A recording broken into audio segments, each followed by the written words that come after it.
Humina yung kumbaga ang strength ng asphalt natin na pag nilalandingan siya ng malalaking eroplano o mga heavyweights na eroplano or nilandingan na actually during nag-respond yung mga international communities, nagdala ng mga supplies, ng mga gano'n.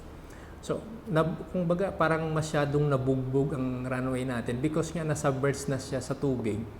Then, sunod-sunod yung mga malalaking eroplano na gumamit. So, mas lalo siyang humina, which created potholes na malalaki. Eventually, nakita namin na may mga tubig na pala in between layers of asphalt. That is why we decided, for the sake of safety, we decided to fully repair na lang yung runway. What we are doing now is to fast-track the repair of the runway. And we have a target of first week of December. By the time, we will try to bring back the operation of the Airbus. Then doon, may ibabalik na rin natin yung katulad nung una, load ng kung gaano karami ang demand ng volume ng pasahero.